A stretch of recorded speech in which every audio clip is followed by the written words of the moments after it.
تو اس میں باقاعدہ طور پہ میڈیا والوں کو یہ بتایا جا رہا تھا, یہ چیزیں میڈیا میں آ رہی تھیں کہ جناب دیکھیں یہ اکتوبر میں ایک جو سلسلہ شروع ہوا ہے نا, یہ بڑی زیادتی کی بات ہے.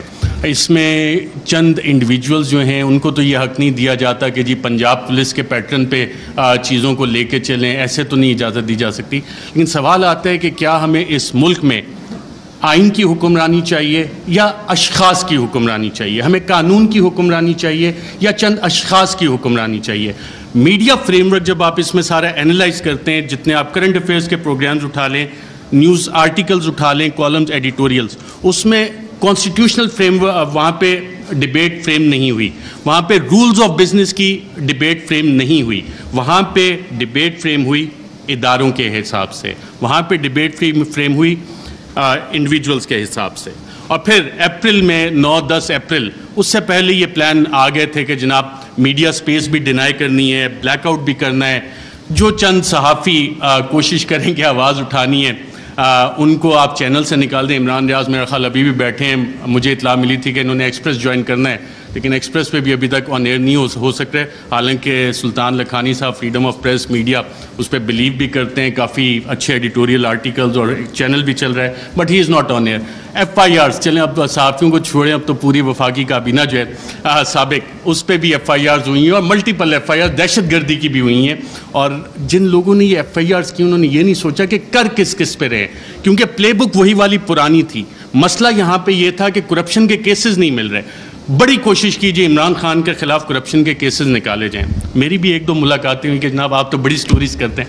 میں نے کہا یار ایک شخص, اور یہ عمران خان صاحب بیٹھے ہیں, شاید آپ میں سے بہت سے لوگوں کو نہ پتا ہو, PM آفس میں ہمارے بھی ذرائع ہوتے ہیں, اکثر پوری کابینہ پریشان ہوتی تھی کہ جناب بات ہم نے کی ہے, کہاں سے پتہ لگ گئی. وہ شخص جو پانی کی آدھی بوتل بھی ضائع نہیں ہونے دیتا بطور وزیر اعظم کہ یار یہ آدھی پانی کی بوتل میں نے ابھی رکھی, کیوں اٹھا کے لے گئے, وہ کرپشن کرے گا. میں نے سمجھائی لوگوں کو یہ بات, لیکن وہی پرانی تھی. کیا کرپشن کے کیسز نکالو, ڈسکریڈٹ کرنا ہے, کرپشن تھوپنی ہے. مسٹر ABC کا فلانا دوست ہے, اس سے نکال کے لاؤ. کچھ نہیں, آج 2-2.25 مہینے ہو گئے, کوئی کرپشن نہ نکلے گا. عمران خان کا کرپشن کا کیس نہیں نکل سکتا, نہ نکلے گا. میں نے بتائی کہ نہیں آپ کچھ کوشش, میں کہا میں یہ کوشش نہیں کر سکتا کیونکہ مجھے یہ پتہ ہے کہ عمران خان کی کرپشن نہیں نکلنی. اچھا, media narratives against PTI. French revolution جب آیا تھا تو اس وقت ایک تھاٹ تھا کنگ لوئی کا, میں ریاست ہوں, میں بادشاہ ہوں, میں قانون ہوں. اور یہی چیز ہم نے دیکھی کہ جب میڈیا نیریٹیوز PTI کے خلاف بن رہے تھے, ابھی حال ہی میں آپ اگر آئی ایم دا کنگ کا دیکھ لیں, the king can do no wrong. King ہمیشہ, جو بادشاہ ہے وہ ہمیشہ اچھی چیزیں ہی کرتا ہے. فیٹو پہ پوری حکومت نے کام کیا, حماد اظہر بھی ادھر ہیں, لیکن PTI نے کام نہیں کیا, بادشاہ نے سب سے اچھا کام کیا. آئی ایم دا لا, قانون میں ہی ہوں. پولیٹیکلی آئسولیٹ کرو PTI کو. آج PTI واقعی پولیٹیکلی آئسولیٹڈ ہے. کون سی سیاسی جماعت ہے جو PTI کے ساتھ اتحاد میں کھڑی ہے؟ سب ایک طرف ہو گئے, لیکن ایک سٹرینتھ گین ہوئی اس میں. پاکستان کی عوام بغیر کسی کال کے نکل آئے, اور شاید جو وزیر اعظم عمران خان کا آخری دن تھا وزیر اعظم ہاؤس میں, اس وقت جو لوگ نکلے اور جنہوں نے رپورٹ کیا, آئی تھنک عمران ریاض تھے, باقی ہم لوگ بھی تھے, ان سب نے ایک بات نوٹ کی. آپ نے خود بھی اپنا دفتر چھوڑنا ہونا, کافی ٹائم لگتا ہے, کہ ایک شخص فوراً اٹھ کے چلا گیا اور کہا, جب سوال جواب ہوئے, کوئی رہ تو نہیں گیا, کہ اکیلا کر دیا, اب اس کے ساتھ کس نے کھڑا ہونا ہے؟ پاکستان کی عوام کھڑی ہوئی. یہ وہ ڈفرینٹ فیکٹر تھا, چینج تھی, جس کو کسی بھی سازشی نے کیٹر نہیں کیا ہوا تھا. یہ وہ ویریبل تھا, عوام کا ویریبل تھا, جس کی وجہ سے یہ چیزیں. میں کوئکلی تھوڑا سا 2 منٹ اگر آپ کی اجازت ہو تو سائفر کے اوپر بھی بات کرنا چاہوں گا. سائفر پہ بھی میڈیا نیریٹیوز بڑے مزے کے بنے, اس پہ اور ڈیبیٹ بھی ہو سکتی تھی, کافی مزے کی چیزیں تھیں. پہلا کیا بنا جی, پہلی میڈیا نے رپورٹ کرنا شروع کیا اور باقاعدہ یہ بتایا گیا کہ جی سائفر تو ایگزسٹ ہی نہیں کرتا, سائفر نام کی تو کوئی بلا ہی نہیں ہے. پھر دوسری چیز ہے, میڈیا کی یہ سٹوریز آئیں اور ریکارڈ کے اوپر موجود ہیں, پرنٹ کی ہیں, ٹی وی پروگرامز ہیں, کہ سائفر تو یہ ایزمپشنز پہ بیسڈ ہے. وہ ایزمپشنز ہیں ہمارے امبیسڈر کی یا کس کی. پھر یہ بھی کہانیاں میڈیا میں آئیں کہ جی یہ تو فارن آفس میں خود ہی PTI والوں نے بیٹھ کے بنا لیا ہے, یہ تو شاہ محمود قریشی نے خود ہی بیٹھ کے بنا لیا ہے. پھر جب وہ بھی ساری چیزیں, کیونکہ سائفر ایگزسٹ کرتا تھا, سائفر موجود تھا, پھر کہا گیا جی کانسپریسی کا ایویڈنس کوئی نہیں ہے. اچھا پھر عمران خان بطور وزیر اعظم بھی میرا خیال وہ کرکٹ کھیل رہے تھے، اور جب انہوں نے کہا تھا کہ مینٹلی میں اسٹرانگ ہوں تو بہت سے لوگوں نے انڈر ایسٹیمیٹ کیا. انہوں نے کابینہ کی بھی کمیٹی بلائی، کابینہ کی اسپیشل کمیٹی غالباً 30 مارچ کو ہوئی. 30 مارچ کو میں نے سابق وفاقی وزراء سے پوچھا، وہاں کانسپریسی کی بات بھی ہوئی، کانسپریسی کا ذکر بھی اس میں ہوا، اور پھر 31 کو نیشنل سیکیورٹی کمیٹی بھی انہوں نے بلا لی اور اس کا بھی مور اس پہ لگ گئی کہ بلیٹنٹ انٹرفیرنس. اور اس کے آخری پیراگراف میں ایک لفظ لکھا ہوا ہے کہ جو 31 کو نیشنل سیکیورٹی کمیٹی کی میٹنگ ہوئی اس نے 30 مارچ کے جو منٹس اسپیشل کیبنٹ کے ہیں ان کو ریٹیفائی کیا. اب 30 مارچ کو آپ سب وفاقی وزراء جو اس میں بیٹھے تھے، اس وقت کے وزیر اعظم اس میں بیٹھے تھے، ان سب نے کانسپریسی اور سازش کا لفظ اس میٹنگ میں ذکر کیا. یہ میرے ذرائع نے مجھے بتایا ہے. آپ سبھی یہاں پہ بیٹھے ہیں، اگر کسی نے کانٹراڈکٹ کرنا ہے تو سابق وزیر اعظم خود بیٹھے ہیں، وہ کر سکتے ہیں کہ 30 مارچ کو جو اسپیشل کیبنٹ میٹنگ تھی اس میں سازش کا ذکر ہے. بالکل سازش کا میں ایز اے جرنلسٹ کلیم کر رہا ہوں.